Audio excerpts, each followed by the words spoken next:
tous. Soyez les bienvenus dans la maison de notre Dieu. On démarre notre culte de louange et d'adoration.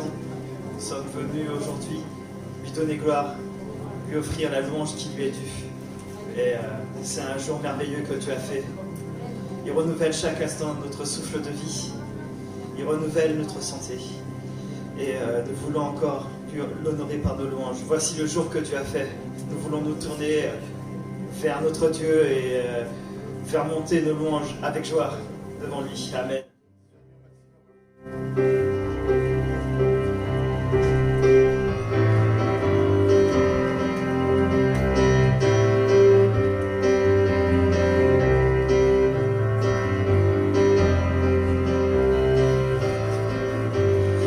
Si je laisse loin, je me tourne vers demain. En toi je remets ma vie entière, Jésus. Les mains sont tendues vers toi, croyant que tout vient de toi. Je sais que tout ce que tu as pour moi est bon, et si bon. Car voici le jour que tu as fait, il est pour moi un sujet de joie. Voici le jour que tu as fait, il est pour moi un sujet de joie. Non, je n'aurai pas peur pour demain, mon espérance est en toi. Voici le jour, oh, oh, oh, oh, oh, oh, oh. Je laisse loin, je ne doute plus de rien. Quand je remets ma volonté, Jésus. Mes mains sont tendues vers toi, croyant que tout vient de toi. Je sais que tout ce que tu as pour moi est bon, si bon. Car voici le jour que tu as fait, il est pour moi un sujet de joie. Voici le jour que tu as fait, il est pour moi un sujet de joie. Non, je n'aurai pas peur pour demain, mon espérance est en toi. Voici le jour, oh, oh, oh, oh, oh, oh, oh, oh, oh.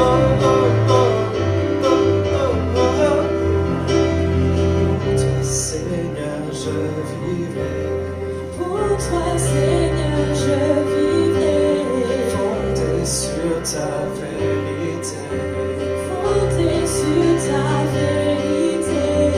Pour toi, Seigneur, je vivrai, pour toi, Seigneur, je vivrai, fondé sur ta vérité, sur ta vérité.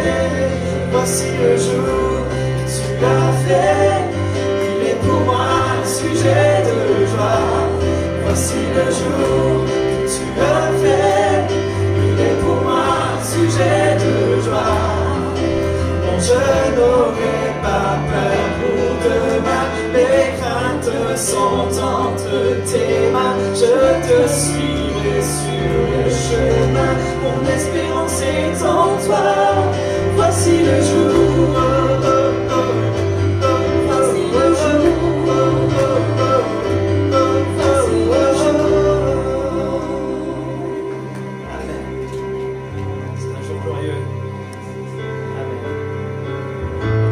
Création, nous voulons encore le louer. Car notre Dieu est grand et tout-puissant. La création crie à toi, en esprit, en vérité.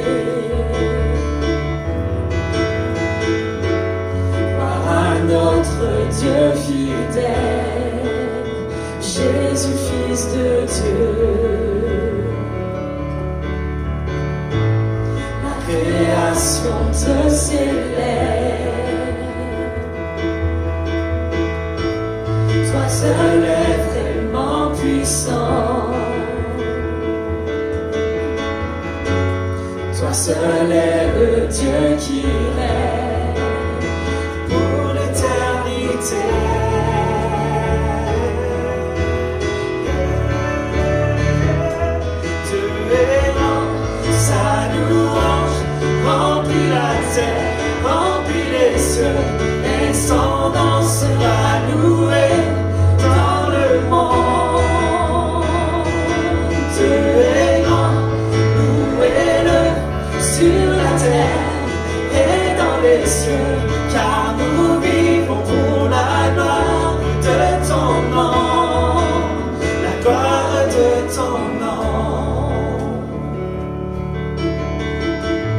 Reçois tout de nous, Seigneur. Jésus, apprends-nous à vivre. Fais brûler ton feu en nous, pour que tous voient et tous entendent. Dieu est grand, sa louange remplit la terre, remplit les cieux, et son nom sera loué dans le monde. Et Dieu est grand, louez-le sur la terre et dans les cieux, car nous vivons pour la gloire de son nom.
Remplis les cieux, et son nom sera loué dans le monde.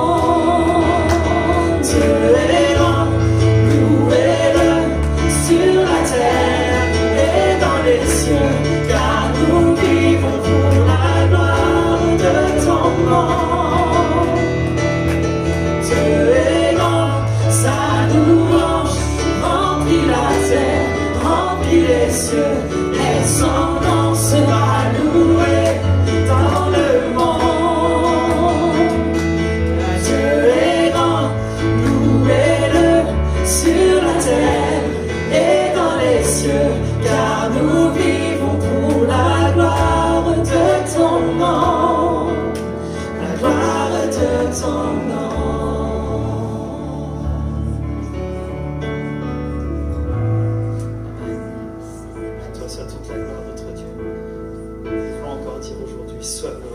Sois glorifié dans le ciel, sois glorifié sur la terre. Alléluia, amen.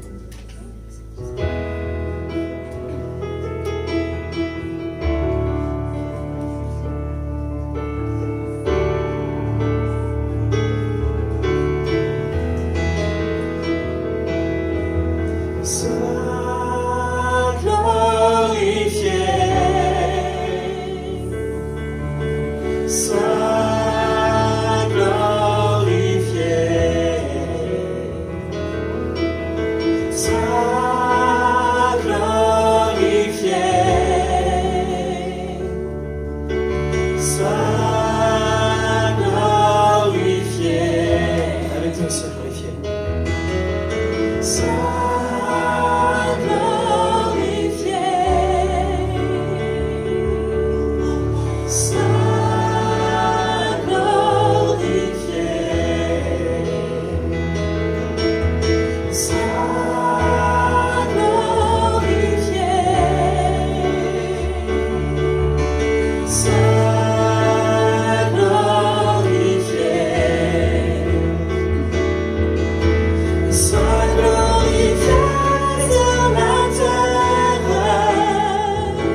sois glorifié aujourd'hui. Sois glorifié dans le ciel, sois glorifié sur la terre, Jésus.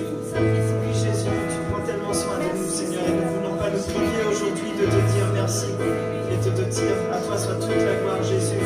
Alors, sois glorifié, reçois notre louange, reçois notre adoration aujourd'hui, Jésus. Merci pour tout ce que tu fais pour nos vies, Père. Sois glorifié.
Jésus, devant toi. Adorer, magnifier celui qui s'est sacrifié, quittant son Père pour la terre. Tu as laissé ta gloire et au calvaire tu t'es offert. Tu es le roi de gloire. Pour qui tu es, j'élève ton seul nom. Pour qui tu es, je veux te donner la gloire. Pour qui tu es, je viens devant ton trône pour servir, pour t'adorer.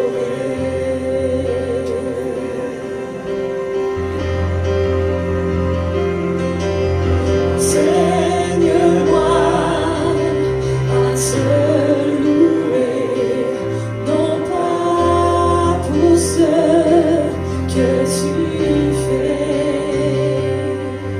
Oh, apprends-moi à t'aimer malgré mes difficultés.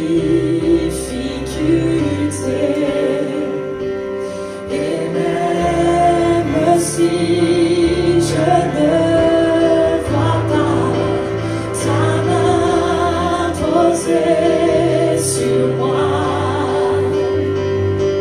tu as promis qu'à chaque pas, tu serais près de moi. Pour qui tu es, j'élève ton seul nom. Pour qui tu es, je veux te donner la gloire. Pour qui tu es, je viens devant ton trône pour servir, pour t'adorer.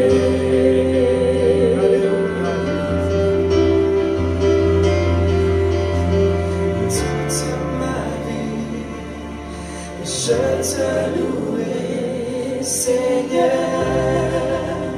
pour qui tu es.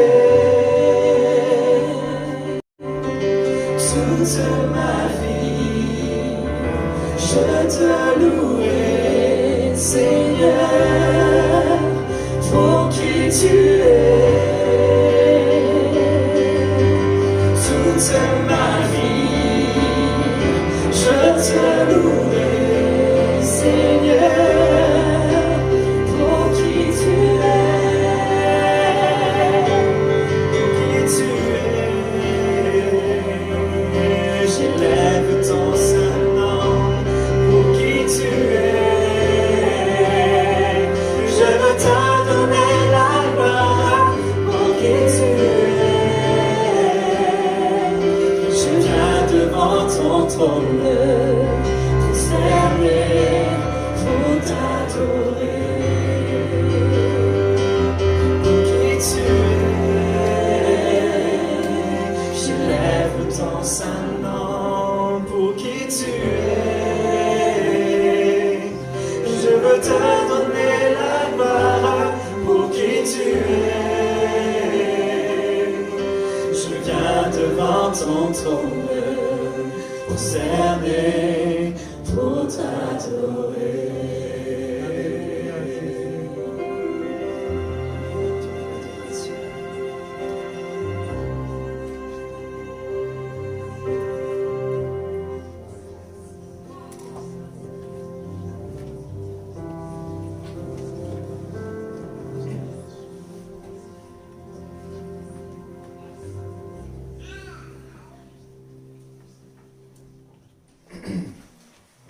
Que le Seigneur soit béni. Amen.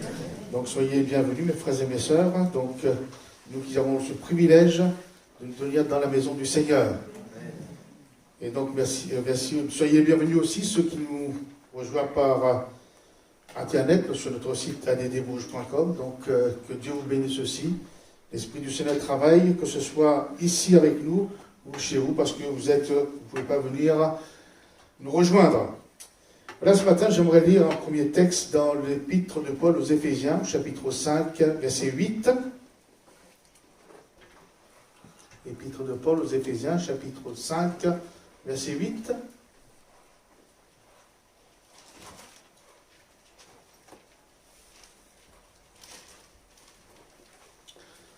Autrefois, vous étiez ténèbres, et maintenant vous êtes lumière dans le Seigneur. Amen. Alléluia. Ah oui, donc c'est encore une des qualités, comme j'ai dit dimanche dernier, peuple élu, race sainte, peuple acquis. Et là, vous êtes lumière. Lumière dans le Seigneur. Marchez comme des enfants de lumière, puisque nous sommes lumière, car le fruit de la lumière consiste en toutes sortes de bonté, de justice et de vérité.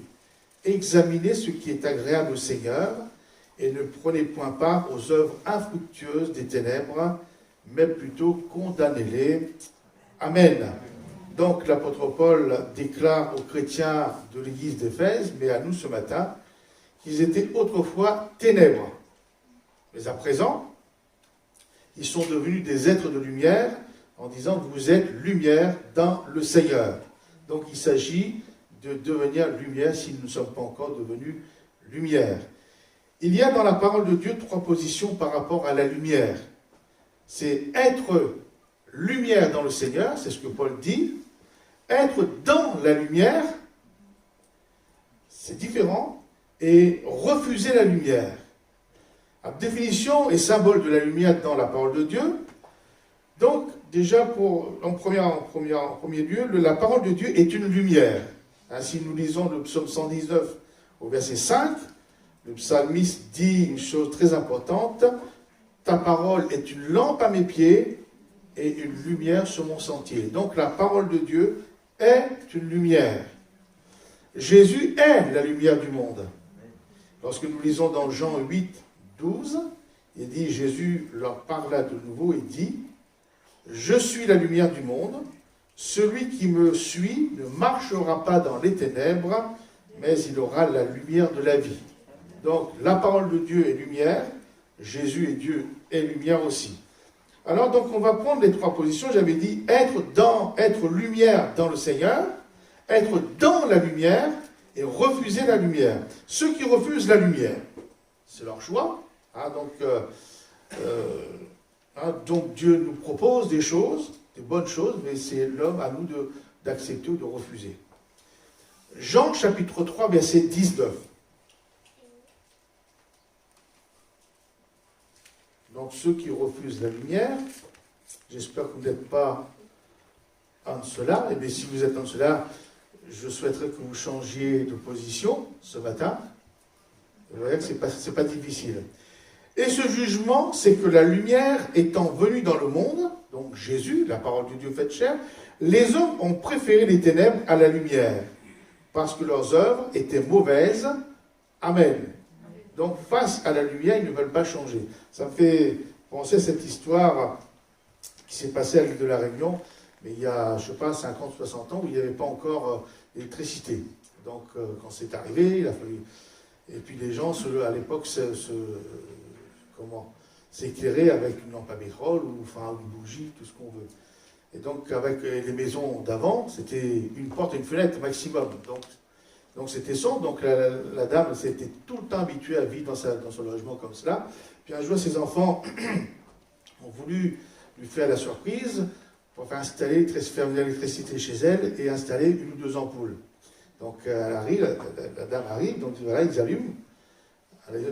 Pour une fois, c'était la première fois que la pièce, la maison était éclairée. Mais figurez-vous que lorsque cette femme a regardé sa maison, il y avait une étoile d'araignée un peu à droite, il y avait la poussière qu'on ne voyait pas. Elle a dit non, retirez la lumière de ma maison parce que je vois trop la saleté. Et quelquefois, vous voyez, donc quelquefois on marque comme ça un refus parce que tout est découvert, tout est mis à nu. Donc voilà, la lumière est venue dans le monde et les hommes ont préféré les ténèbres Parce que leurs œuvres, ils ont compris que leurs œuvres étaient mauvaises et ils ne voulaient pas changer tout simplement. Alors donc, pour ceux, j'aimerais aussi parler de la condition de ceux qui ont refusé la lumière, dans quelles conditions de vie ils vivent encore aujourd'hui. Psaume 107, verset 10. Psaume 107, verset 10. Mais aujourd'hui, on ne prétend pas vivre sans lumière. Une maison qui n'a pas de lumière, on n'imagine même pas, hein, sans eau courante. Mais à l'époque, il y a 50, 60 ans, enfin, l'île de la Reine en tout cas, c'était comme ça. Même en France, hein, si on monte au siècle dernier, quand je pense qu'il n'y avait pas de salle de bain, il n'y avait rien, on se lavait dans une cuvette. Bon, nous aujourd'hui, enfin, jeunes nous disent c'est pas possible. Nous on rentre sous la douche et puis on appuie sur le bouton, l'eau coule, encore mais avec mitigeur, on règle la température. À l'époque. Donc ceux qui avaient pour demeure les ténèbres et l'ombre de la mort vivaient captifs dans la misère et dans les chaînes parce qu'ils s'étaient révoltés contre les paroles de Dieu, contre la lumière. Parole de Dieu contre la lumière. Parce qu'ils avaient méprisé le conseil du Très-Haut, toujours la parole, la lumière. Il humilia donc Dieu par leur cœur par la souffrance, ils succombèrent et personne ne les secourut. Dans leur détresse, ils crièrent à l'Éternel et il les délivra de leurs angoisses.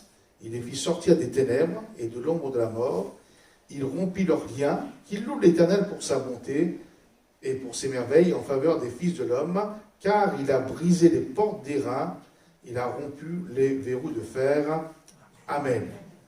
Ah, les malheureux qui vivent loin de la lumière, qui ont refusé la lumière. Il dit, ils vivent dans les ténèbres. Je ne sais pas si ils vivent dans le noir, ça va un certain temps. Peut-être oui, quand on a vraiment une migraine, là, il faut que tout soit... Mais bon, à part ça, vous aimez la lumière. De toute façon, maintenant, on veut acheter une maison. Quand on achète une maison, on regarde que ce soit lumineux, qu'il y ait plein de baies vitrées. Ah, on se croirait presque dehors. Mais là, ils vivaient dans les ténèbres. Ils vivent captifs, privés de liberté, ceux qui ont refusé cette lumière. Ils vivent dans la misère, pauvreté, besoin, pénurie. Ils vivent dans les chaînes, liés par toutes sortes d'addictions. Au verset 12, il dit, ils vivent dans la souffrance. Tout ça, c'est écrit dans le psaume. Hein. Ils vivent dans la souffrance.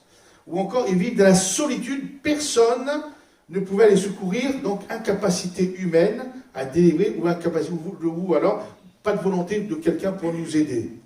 Donc, la solitude. Alors, donc bien sûr, il y a les conditions de vie maintenant de ceux qui vivent dans les ténèbres. Et c'est vraiment parlant, tous ces mots que j'ai mis là, que j'ai récupérés dans le psaume. Mais grâce à Dieu, gloire à Dieu, c'est quand on crie à lui, quand on revient de notre mauvaise voie, il est là pour agir, pour nous sortir de nos ténèbres. Hein, donc au départ, ils se sont révoltés contre la lumière, ils n'en voulaient pas. Mais quand ils ont vu qu'ils ne pouvaient pas s'en sortir, ils crièrent à l'Éternel pour recevoir cette lumière. Hein, donc ils croient maintenant à la puissance de Dieu, à la puissance du Seigneur, et il est dit, Dieu leur a donné la délivrance dans les angoisses. Hein, donc hein, c'est un peu ce que dit le psalmiste, la délivrance des angoisses, la délivrance des ténèbres et de la mort, vers le royaume de lumière, hein, et délivrance du royaume des ténèbres. Il brise les liens, les portes d'airain, les verrous de fer. Je crois que Dieu est capable encore aujourd'hui. Et lorsque nous prêchons la parole, nous croyons, nous confessons que Dieu est capable d'agir ainsi. Donc vous voyez donc la condition de ceux qui ont refusé la parole, la lumière, Jésus dans leur vie. C'est comme c'est dommage, je dis toujours, c'est dommage d'avoir perdu du temps et puis de vivre la souffrance pendant ce temps-là, alors qu'ils auraient pu être déjà bénis avant. Donc là, c'était donc la position de refuser la lumière, alors que la lumière est apparue. Donc je vous souhaite, mes frères et mes sœurs, ou chers amis ce matin, parce que la parole de Dieu, la présence de Jésus est là. Donc il y a la lumière. Donc face à la lumière, vous n'avez pas refusé, mais au contraire, si vous aviez refusé autrefois, vous pouvez dire, crier à Dieu, dire Seigneur, change-moi, sauve-moi, sors-moi des ténèbres et amène-moi en pleine lumière. Maintenant, la position être dans la lumière. Il y a une grande différence entre le fait d'être lumière et le fait d'être dans la lumière. Ce sont deux positions et deux statuts très différents. On pourrait dire presque opposés. Enfin, ce n'est pas opposé, mais vraiment différents. Nous avons dit que la parole de Dieu est une lumière. Alors, pendant que nous sommes à l'écoute de la parole de Dieu ce matin, nous sommes dans la lumière. Oui ou non? Nous avons dit que Jésus est la lumière du monde. Et pendant que nous sommes dans la présence de Jésus, parce que là où 2 ou 3 sont rassemblés dans le nom de Jésus, il est au milieu de nous. Donc nous sommes dans la lumière ce matin, dans la lumière. Donc nous profitons de la lumière de Jésus, sans pour autant être lumière dans le Seigneur. Parce que imaginons que là, vous êtes dans la lumière, vous repartez sans avoir pris position. Vous étiez dans la lumière, vous repartez dans les ténèbres. Amen. Vous avez compris un peu le fait d'être dans la lumière, c'est bien. Et donc nous allons prendre l'exemple des habitants de Capernaum. Matthieu chapitre 4, verset 13. Matthieu chapitre 4, verset 13.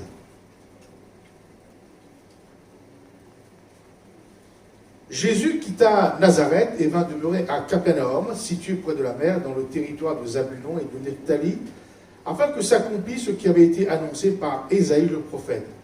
Le peuple de Zabulon et de Nephtali, de la contrée voisine de la mer, du pays au-delà du Jourdain et de la Galilée des gentils, ce peuple assis dans les ténèbres, a vu une grande lumière. Et sur ceux qui étaient assis dans la région et l'ombre de la mort, la lumière s'est levée. C'était l'arrivée de Jésus, l'émissaire terrestre. Donc, ces deux peuples, Zabulon et Nephtali, ont vu la lumière, Jésus se lever, parce que Jésus est venu sur le territoire, puisque Jésus est la lumière du monde.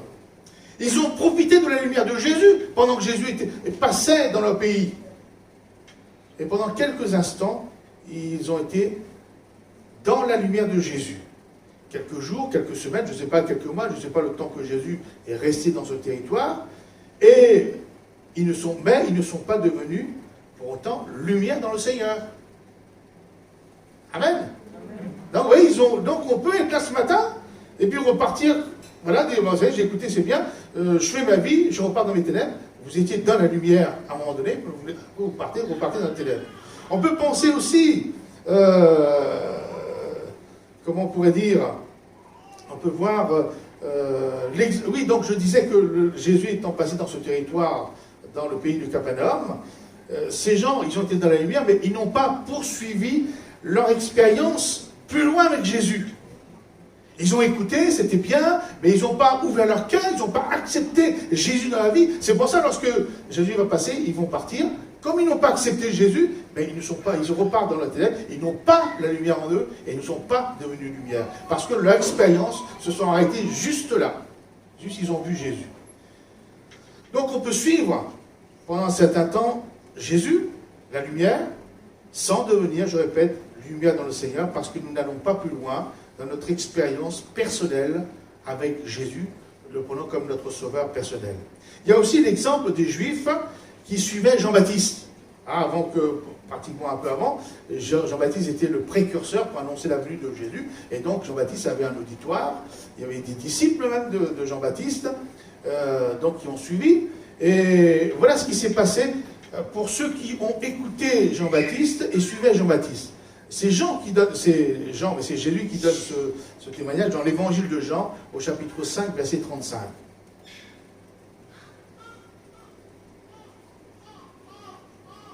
Donc voilà ce que Jésus dit par rapport à Jean. Jean-Baptiste était la lampe qui brûle et qui luit. Donc Jean-Baptiste était une lumière. La lumière de Dieu, il avait la parole. Donc il dit, Jean-Baptiste était la lampe qui brûle et qui luit, et vous avez voulu vous réjouir une heure à sa lumière. Ah, bien sûr, il y a des disciples de Jean-Baptiste qui ont suivi Jésus après, mais beaucoup, ceux qui n'ont pas suivi Jésus, ben, ils sont partis dans les ténèbres. Pendant une heure, ils se sont réjouis, ils ont été à la lumière de Jean-Baptiste, mais pendant un certain temps, et puis ils sont repartis dans leurs ténèbres, leurs anciennes habitudes, leurs péchés, etc. Donc je répète, ce matin, pendant que nous écoutons la parole de Dieu, qui est la lumière, pendant que nous sommes dans la présence de Jésus qui est la lumière, nous sommes effectivement dans la lumière, mais le but et le désir de Jésus ce matin, c'est que nous devenions lumière en lui. Et Jésus le dit, donc c'est vraiment le temps idéal. Jean chapitre 12, verset 36. Jean chapitre 12, verset 36. Pendant que vous avez la lumière, pendant que nous avons l'opportunité, le privilège d'être dans la présence de Jésus, d'avoir la parole de Dieu qui est la lumière, pendant que le temps nous est donné, parce que nous aurions pu être dehors, ailleurs, mais Dieu a fait en sorte que nous soyons là. Et j'ai dit, pendant que vous avez la lumière, croyez en la lumière, afin que vous soyez des enfants de lumière. Donc il y a quelque chose de plus. Et je crois qu'il faut saisir le moment où le Seigneur, je veux maintenant devenir lumière. Amen. Donc maintenant on va dire être lumière dans le Seigneur. Les chrétiens d'Éphèse étaient devenus lumière dans le Seigneur, dit l'apôtre Paul. Comment devenir lumière? Ah oui, le but c'est comment devenir lumière. Parce qu'ici à chaque fois je viens, il y a des gens comme ça, hein, jamais ils se sont convertis, mais à chaque fois qu'ils viennent à l'église, ils disent, ah comme je me sens bien, pasteur, je me sens bien, et puis ils repartent. Puis après ils reviennent, ah je me sens bien, mais à chaque fois ils viennent, ils se sentent bien, mais quand ils repartent, ils retombent dans les ténèbres. Mais le but c'est rester bien tout le temps, devenir lumière. Ah, donc on va lire comment devenir lumière, Jean chapitre 1, verset 1. Jean chapitre 1er, verset 1er. Au commencement était la parole. Et la parole était Dieu. Et nous savons que la parole était la lumière. Et la lumière. Hein. Donc vous voyez, donc, elle était au commencement avec Dieu. Toutes choses ont été faites par elle. Et rien de ce qui était fait n'a été fait sans elle. En elle était la vie. Et la vie était la lumière des hommes. La lumière, lui, dans les ténèbres. Et les ténèbres ne l'ont point reçue. Vous voyez, donc on peut refuser. Il y eut un homme envoyé de Dieu, son nom était Jean, il vint pour servir de témoin, pour rendre témoignage à la lumière. Donc Jésus, la lumière. Donc de la parole, on passe maintenant à Jésus. Donc il vint pour rendre témoignage à la lumière, qui est Jésus, afin que tous crussent par lui. Jean n'était pas la lumière, mais il parut pour rendre témoignage à la lumière. Cette lumière était la véritable lumière qui, en venant dans le monde, éclaire tout homme. C'est question de Jésus. Elle était dans le monde, et le monde a été fait par elle, et le monde ne l'a point connue. Elle est venue, cette lumière, Jésus, chez les siens, les Juifs. Et les siens ne l'ont point reçue. Ils ont bénéficié de la lumière pendant un certain temps, mais Jésus a été crucifié, donc ils sont repartis dans les ténèbres. Et malheureusement, jusqu'ici, le peuple, en général le peuple juif, à part ceux les chrétiens messianiques, mais ils sont dans les ténèbres de l'ancien, de la loi. Donc je reprends, mais à tous ceux, voilà c'est bien, donc les siens ne l'ont pas reçu, mais à tous ceux qui l'ont reçu, cette lumière, la parole faite chair, Jésus, elle a donné cette lumière, elle a donné le pouvoir de devenir enfants de Dieu, lesquels sont nés non du sang, ni de la volonté de la chair, ni de la volonté de l'homme, mais de Dieu. Et la parole a été faite chair, donc Jésus, et elle a habité parmi nous, pleine de grâce et de vérité. Et nous avons contemplé sa gloire, une gloire comme le Fils, la gloire du Fils unique venu du Père. Amen. Donc, vous voyez, ce texte de l'Évangile nous parle de la parole de Dieu qui était au commencement. Et nous avons vu que la parole était la lumière sur notre sentier. La parole est devenue la lumière des hommes. Jésus est la lumière du monde. La lumière est venue chez les siens, les Juifs, et ils ne l'ont pas reçue. La lumière, Jésus. La lumière a été faite, la parole a été faite chair, dont il est question ici. C'est l'incarnation de Jésus, un homme venant sur la terre. Et ce texte nous dit que pour devenir des enfants de Dieu, lumière dans le Seigneur, il faut recevoir Jésus, à tous ceux qui l'ont reçu, donc recevoir Jésus la lumière, croire en Jésus la lumière. Ça, c'est deux choses importantes. Recevoir et croire. Donc quand je disais que ce n'était pas difficile de devenir lumière, donc vous voyez, ce n'est pas difficile non plus. Hein. Recevoir Jésus et croire en Jésus la lumière. Je crois que ce matin, on peut juste avec quelques mots, quelques phrases, dire Seigneur, je veux te recevoir dans ma vie.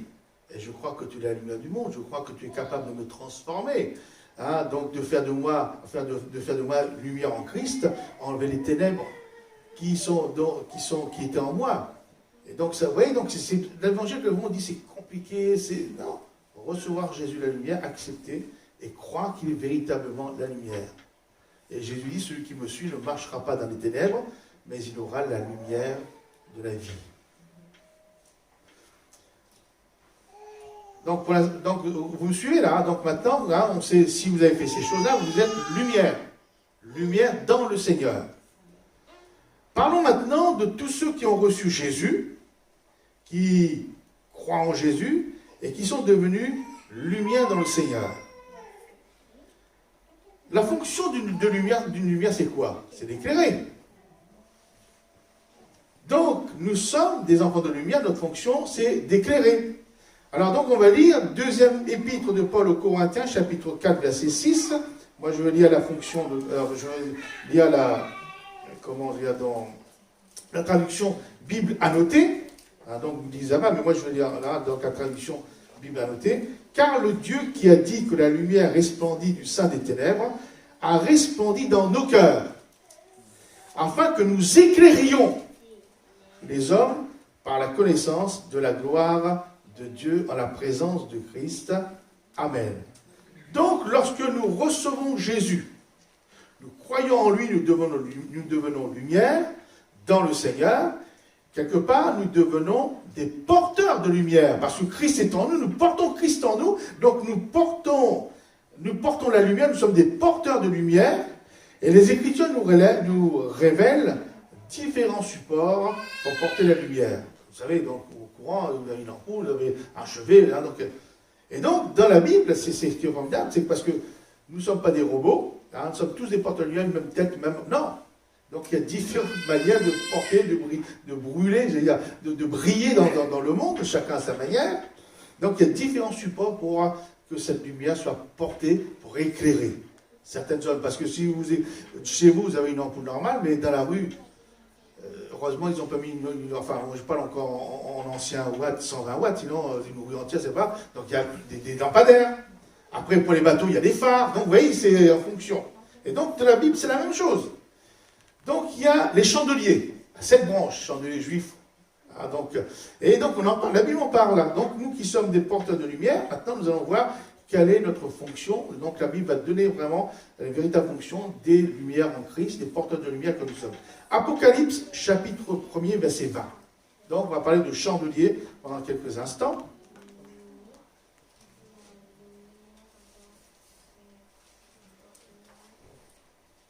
Le mystère des 7 étoiles que tu as vues dans ma main droite et des 7 chandeliers d'or. Les 7 étoiles sont les anges des 7 églises et les 7 chandeliers sont les 7 églises. Amen. Chandelier, c'est le symbole des églises. Un chandelier, c'est une église. Une église composée, enfin, de ses membres, de ses chrétiens.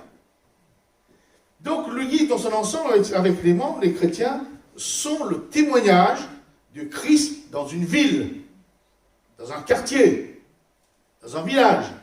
Si l'église locale est véritablement basée sur la parole de Dieu, sur l'enseignement de Jésus, vivant dans la communion de Jésus, et ses membres vivent une relation réelle, personnelle avec Jésus, dans une relation fraternelle, alors elle va briller dans ce village, dans sa ville. Et Dieu, par ce moyen, va attirer les personnes les désespérées de la ville, du village, voilà. Donc, et c'est la responsabilité propre de l'église locale et de ses membres de briller, de rester lumière. Amen. Donc l'église de Bourges, donc, on est un chandelier dans la ville.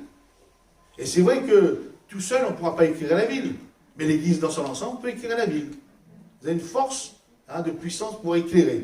Et donc c'est pour cela que Dieu, voilà, des petits flambeaux que nous sommes, on devient le chandelier. Voilà. Et donc voilà, c'est pour l'église locale de Bourges. Après, il y a les lampes. On descend d'un cran. Les lampes on va le lire, si je vous dis tout de suite la réponse, ça va pas aller. Matthieu chapitre 5, verset 14.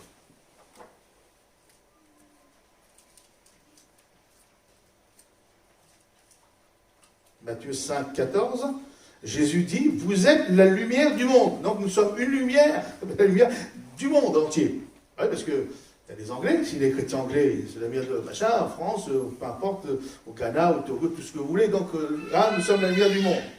Une ville située sur une montagne ne peut être cachée. Et l'on n'allume pas une lampe pour la mettre sous le boisseau, mais on la met sur le chandelier et elle éclaire tous ceux qui sont dans la maison. Une lampe, ça a éclairé dans une maison.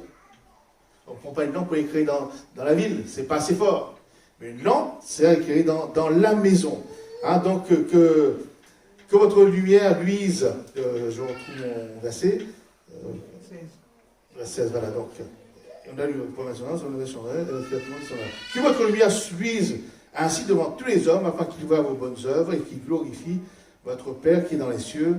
Amen. Donc, une lampe qui brûle, enfin qui éclaire, qui brille dans la maison.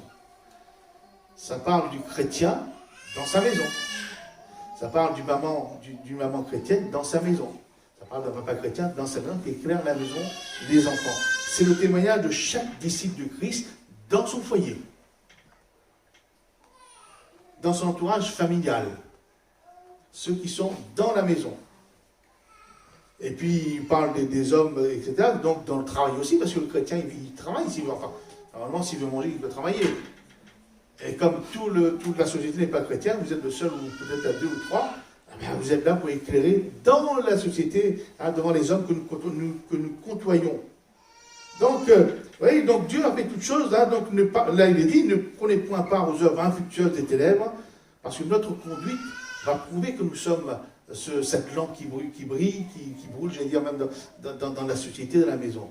Et je crois que c'est très important que, bien sûr, on dit à Seigneur, mais moi je ne suis pas important, je ne peux pas briller dans le monde, mais dans la maison, c'est à nous. Enfin, je veux dire, c'est à nous, on connaît, on n'est pas intimidé à ce point-là. Donc, et vous savez que je parle des enfants. Les enfants, ils voient, ils nous regardent, nous les parents. Bien sûr, il est parfait, comme je dis toujours. Donc, nos enfants aussi, il faut qu'ils apprennent aussi à avoir les yeux fixés sur Jésus. Mais quelque part, quand même, ils ont fixé sur nous. Et ici, notre part aussi, c'est de les amener aussi à lire la Bible, à prier avec nous, à aller à l'église, etc. Mais n'empêche que nous devons briller dans notre maison en tant que lampe, dans la maison. Par notre témoignage, par notre manière de vivre, par la lecture de la parole de Dieu, par tout ça, ça imprime dans la pensée, dans le cœur de l'enfant, dès son jeune âge. Après, bien sûr, je suis d'accord avec vous, à 14-15 ans, ça commence un peu à compliquer, l'adolescence, mais un peu mieux. Mais quand ils sont dans les difficultés, ils savent dire, maman, papa, priez pour moi. Et puis, bon, après, Dieu les attend, et puis, bon, à un moment-là, ils vont se convertir.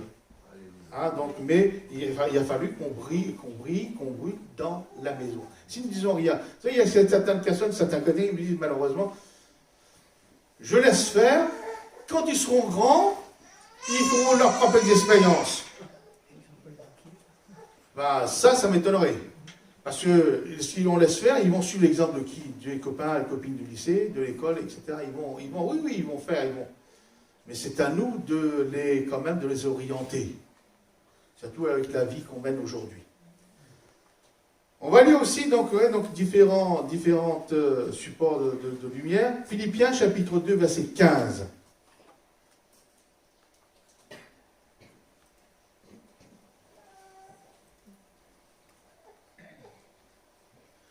Afin que vous soyez irréprochables et purs, des enfants de Dieu irrépréhensibles au milieu d'une génération perverse et corrompue, parmi laquelle vous brillez comme des flambeaux dans le monde. Amen.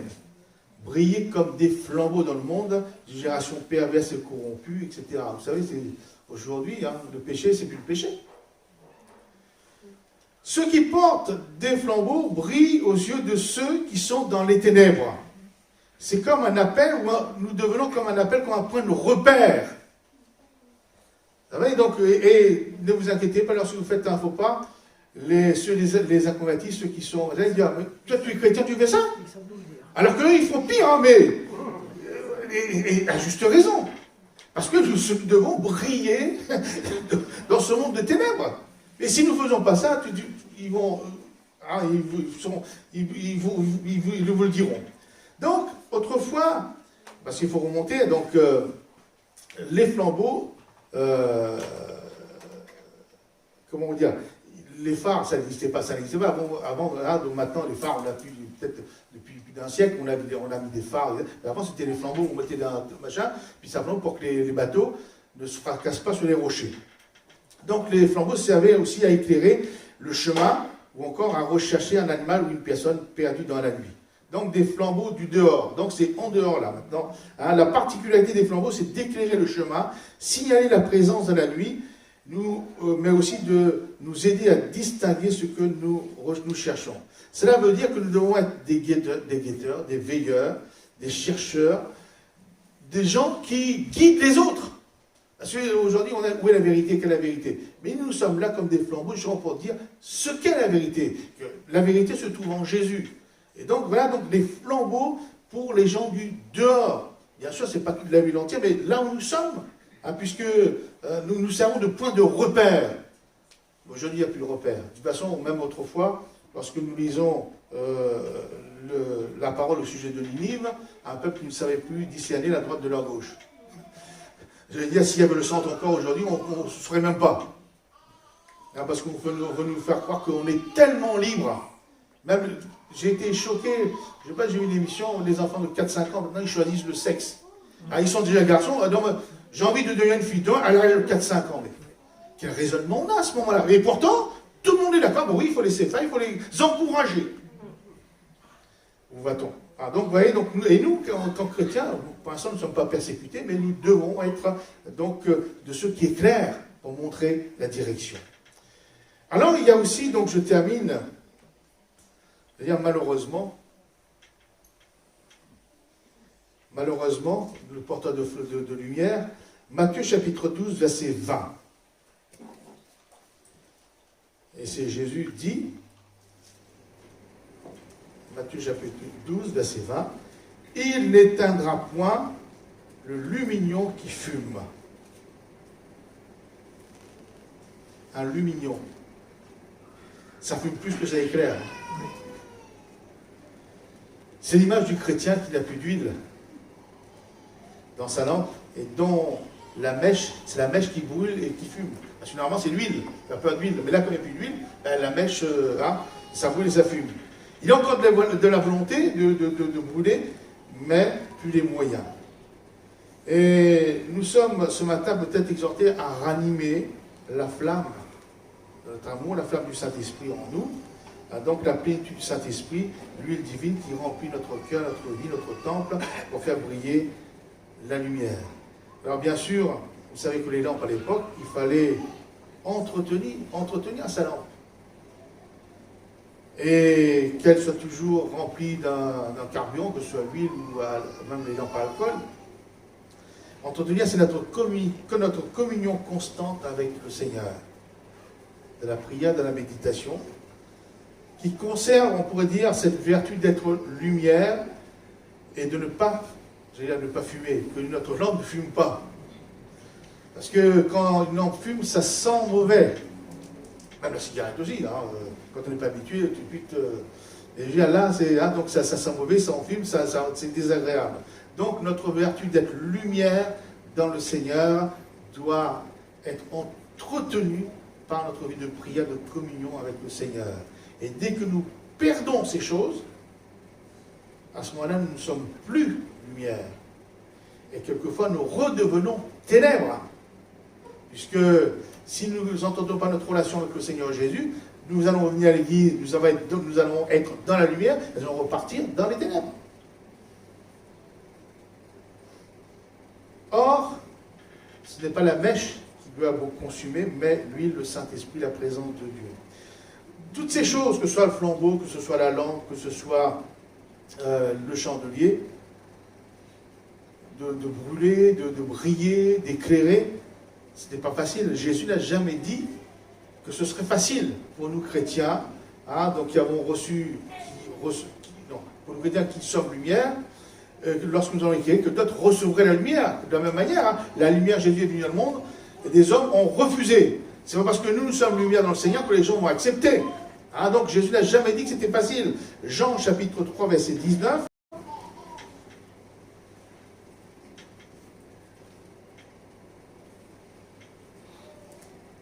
Et ce jugement, c'est que la lumière étant venue dans le monde, hein, même si nous brûlons, nous brillons dans ce monde, il dit que les hommes ont préféré les ténèbres à la lumière parce que leurs œuvres étaient mauvaises.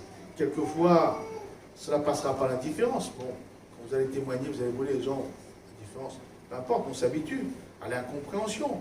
Quelquefois, ça va passer par la moquerie, voire le rejet. ou alors la persécution dans certains pays. Et n'empêche que nous avons ce rôle d'être lumière dans le Seigneur. Et Jésus dira dans Luc 12, 35, je le lis rapidement, que vos reins soient saints et vos lampes allumées jusqu'au bout. Vous connaissez bien la parabole des vierges folles et des vierges sages. Sur 10, il y en a 5 qui ont pu garder leur lampe allumée jusqu'au retour de Jésus. Les autres faisaient fonction, il y avait toujours la lampe, mais malheureusement, on va dire que la parole est sévère, Dieu est dur, mais ils n'ont pas été prises. Et vous savez, mes frères et mes sœurs, attention, on dit toujours, c'est vrai que ça, moi, depuis que je suis converti, on m'a toujours dit, Jésus revient bientôt. Quand j'étais enfant, je dis pas, il y a comme quelques dizaines d'années. Et aujourd'hui, on dit, Jésus revient. Là, il est presque. Il n'empêche qu'il va venir subitement. Et bien sûr, quand on regarde les temps, on dit, Seigneur, tu vas revenir bientôt. Mais attention de ne pas que nos lampes ne soient pas allumées. C'est ça le danger. Donc, juste quelques mots. Donc, j'ai lu le témoignage d'une sœur, femme de pasteur, qui a reçu une vision du Seigneur. Donc, elle écrivait à nos pastorats. Donc, j'ai lu. Elle disait que Jésus disait que je suis presque à la porte. Enfin, elle est à la porte, mais presque. Attention. Et ce qui reproche aux églises, aux chrétiens, à nous, notre manque de sanctification. Or, sans la sanctification, nul ne verra le Seigneur. Donc Jésus lui disait, pour nous dire, de nous sanctifier, de nous consacrer davantage, parce que c'est vraiment à la porte. Là, moi, je dis gloire au Seigneur, parce que comme ça, on ne verra pas la mort, on ne verra pas la vieillesse. Bah oui, enfin, je sais pas, mais je préfère partir avec le Seigneur un peu jeune que... Après, quelqu'un dit, ouais, j'ai une superbe voiture que je viens d'acheter, je préfère encore attendre. Bah oui, mais tant pis pour la voiture, hein, tant pis pour la belle maison. Je viens de me marier, bah oui, mais on sera tous les deux au ciel. Alléluia. Donc, mais vraiment, c'est vraiment, donc, je vous encourage, mes frères et mes sœurs. Hein, donc, on vit comme cela, mais il y a cela, il y a quand même une crainte. Et, vous savez, bien sûr, bon, il y a beaucoup de gens qui ont des visions. Alors, si on peut parler aussi je me rappelle du pasteur qui est décédé, le pasteur américain qui avait une vision. Oui, Wilkerson qui disait qu'il a la vision, donc il montait, et dans l'église, combien de pourcentages qui sont restés? Donc, on est dans l'église, ça ne veut pas dire que parce qu'on vient à l'église qu'on est sauvé. Il faut une vie réelle, puissante, une communion. C'est pas d'être parfait, donc j'ai bien, le Seigneur sait que nous sommes imparfaits. Mais c'est notre volonté, notre désir. C'est là qu'il veut trouver dans nos cœurs, si nous sommes sincères, nous désirons. Mais si nous faisons à l'emporte-pièce, là c'est bon. Mais si nous vraiment nous désirons, Seigneur, aide-moi, je veux, même si nous sommes pas parfaits, mais Seigneur, regarde dans notre cœur. Et donc je termine donc, par cette parole de Jésus, que vos reins soient saints et vos lampes vous allumez ce matin. Et regardez un peu l'honneur que Dieu nous fait. Vous êtes lumière dans le Seigneur. Hein? Lumière dans le Seigneur. Encore, on a Jésus qui s'ajoute à ce que j'ai dit dimanche dernier. Que son nom soit béni et que Dieu nous encourage. Amen. Seigneur, merci encore pour ta grâce, merci pour ta parole, merci pour ton instruction, l'exhortation que tu nous fais. Seigneur, donne-nous, c'est vrai, Seigneur, d'avoir toujours nos lampes allumées, d'être toujours lumière dans le Seigneur, afin d'éclairer sur notre maison, sur notre travail, Seigneur, sur notre voisinage, notre ville, que l'Église soit vraiment ce chandelier pour éclairer la ville, le village, la région où tu nous as placés. Seigneur, use de grâce envers nous, aide-nous, Seigneur, et mets en nous ce désir réel de brûler, de briller, Seigneur, dans ce monde de ténèbres, dans cette génération corrompue. Nous ne savons pas jusqu'où nous allons aller, Seigneur, mais te prions encore ce matin. Nous avons encore cette possibilité de nous adresser à toi, d'être libre, Seigneur, de venir dans ta maison et vraiment de répandre nos cœurs devant toi. Bénis ton Église, bénis mes frères, bénis mes sœurs. Tu connais, c'est vrai, il y a le souci de chacun, mais Seigneur, tu reviens bientôt. Alléluia. Nous voulons surtout ne pas rater, Seigneur, ce voyage qui nous amènera jusque vers toi. Que ton nom soit béni. Amen.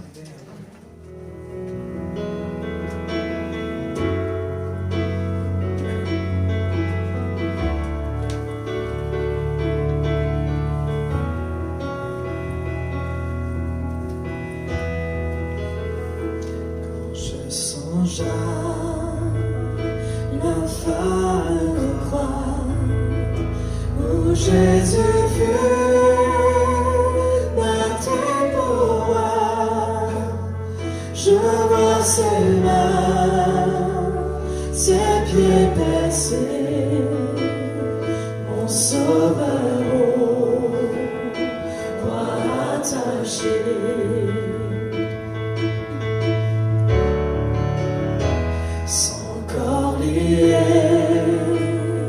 De l'âme trempée dans le tombeau fut déposée, l'entrée scellée d'une lourde pierre, le Messie seul est délaissé.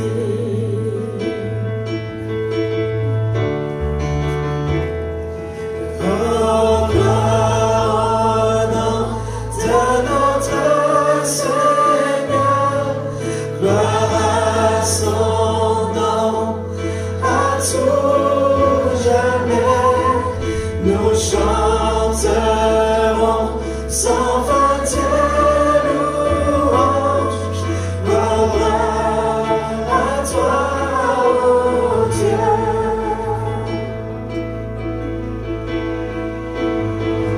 Mais au matin du troisième jour, le Fils de Dieu ressuscité. La mort n'est plus, elle est vaincue. Les anges acclament Christ notre roi.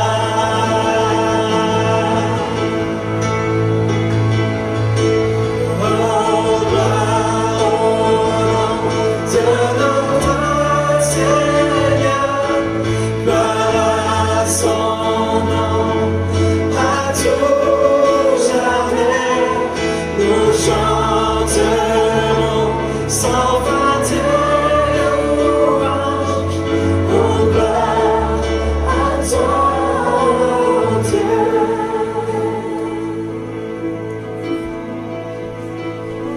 Il reviendra de blanc vêtu, c'est la nuit, notre Jésus, et je serai parmi les saints, captivé par sa gloire sans fin.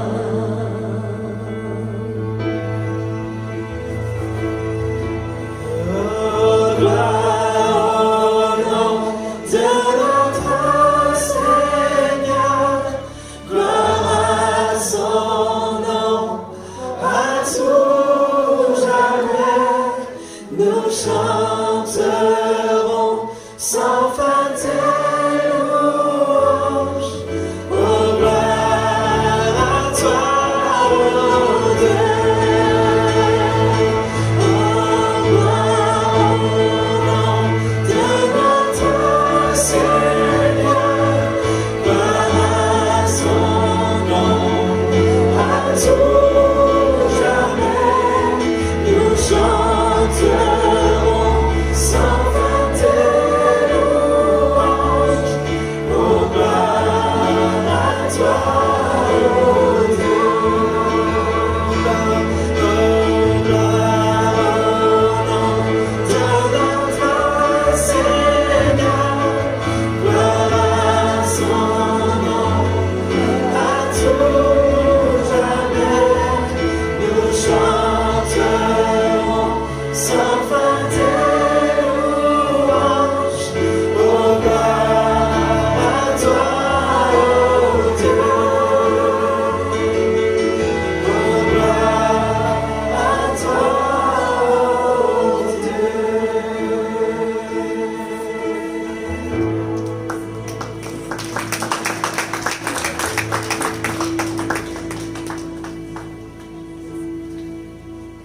Car j'ai reçu du Seigneur ce que je vous ai enseigné, dit Paul. c'est que le Seigneur Jésus, dans la nuit où il fut livré, prit du pain et après avoir rendu grâce, le rompit et dit, « Ceci est mon corps qui est rompu pour vous. Faites ceci en mémoire de moi. » De même, après avoir soupé, il prit la coupe et dit, « Cette coupe est la nouvelle alliance en mon sang. Faites ceci en mémoire de moi, toutes les fois que vous boirez, car toutes les fois que vous mangez ce pain et que vous buvez cette coupe, vous annoncez la mort du Seigneur jusqu'à ce qu'il vienne. Amen. » Donc nous allons prendre le pain, le vin, en mémoire du sacrifice de Jésus, qui est mort sur le bois de la croix. Mais nous allons aussi prendre ce pain, ce vin, parce que nous avons en mémoire et nous croyons qu'il va revenir bientôt, jusqu'à ce qu'il vienne. Et comme il n'est pas encore venu, donc nous prenons le pain, le vin en sa mémoire, en disant, Seigneur, viens bientôt. L'église et l'épouse disent, Seigneur, viens bientôt. Amen. C'est notre frère Jean-Paul Philippot qui demande au Seigneur sa grâce sur les éléments de la scène. Oui, merci Père Céleste pour ton amour incomparable, d'avoir donné ton Fils pour nous avoir racheté à un grand prix. Merci Jésus-Christ, Monsieur. Tu t'es donné pour nous racheter. Je te présente ces saints emblèmes, Seigneur Jésus-Christ, ton corps qui a été meurtri, ton sang qui a été versé pour nous racheter au nom de Jésus-Christ. Amen. Amen, Seigneur. Alléluia. Gloire à ton nom. Donc j'invite tous ceux qui sont lumière dans le Seigneur, baptisés par immersion, de se lever pour prendre le pain et le vin comme source de bénédiction, de la grâce du Seigneur. Et bénissons notre Dieu, louons-le, élevons notre cœur devant lui ce matin. Il est digne de louange et de gloire. Amen.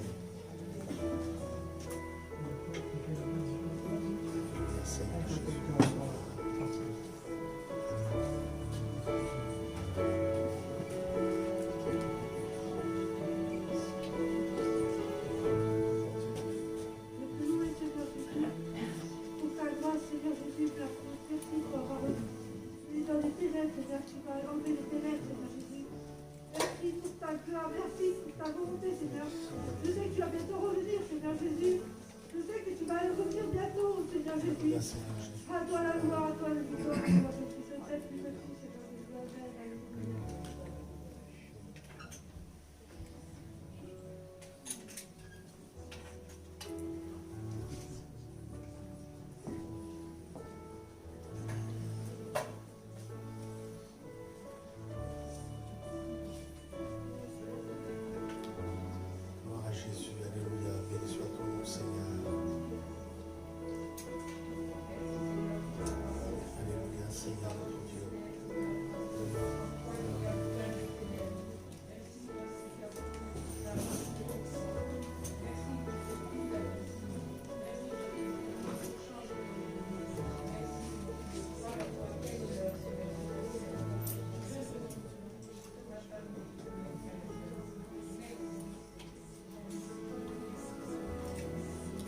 Seigneur Jésus, Sauveur et mon Dieu.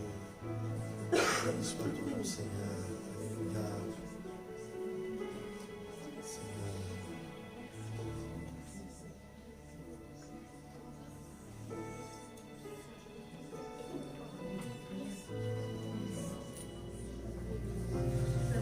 Seigneur.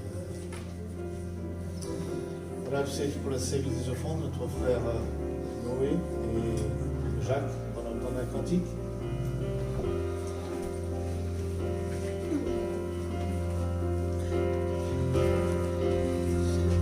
Ténèbres reculées devant la porte à la croix, devant l'agneau immolé qui s'est sacrifié pour moi.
que Dieu a fait pour moi, et que le frère dit je suis fort, que le pauvre dit je suis riche, que l'aveugle dit je peux voir, ce que Dieu a fait pour moi.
Père, merci encore pour la grâce que tu nous fais d'être dans ta maison pour venir te louer et t'adorer.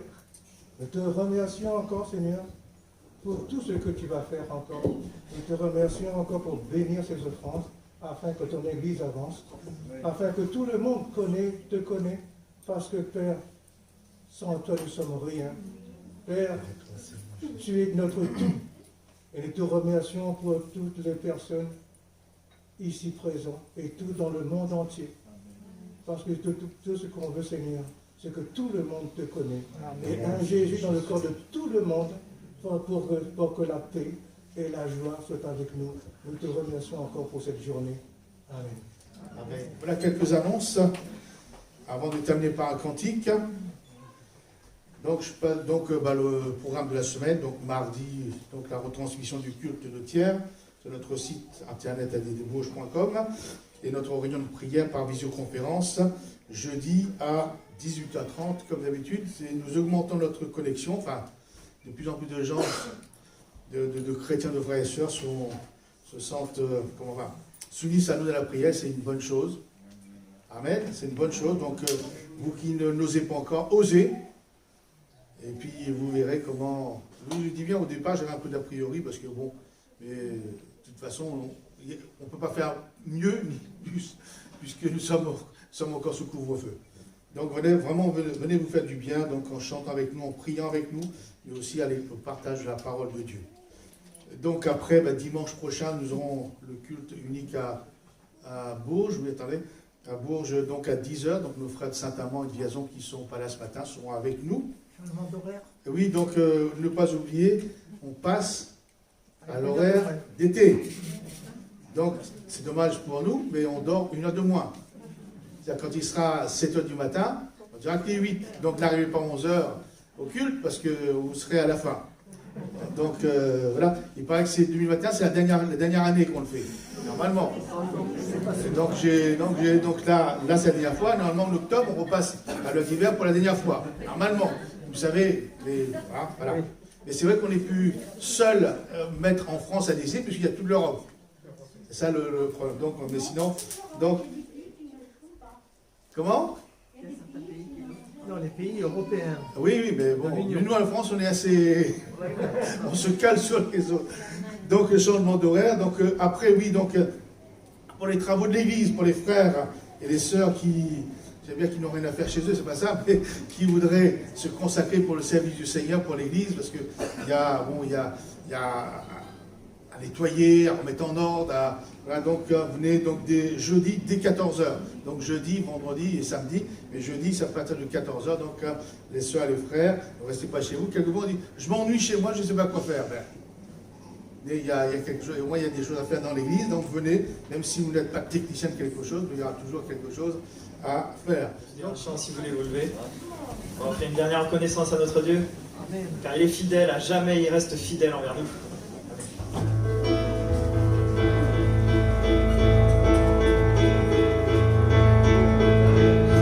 Mon Seigneur, reconnaissance, son amour durera jamais. Car il est bon, il est au-dessus de tout. Son amour durera jamais. Chantons.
Soyez bénis, les fils.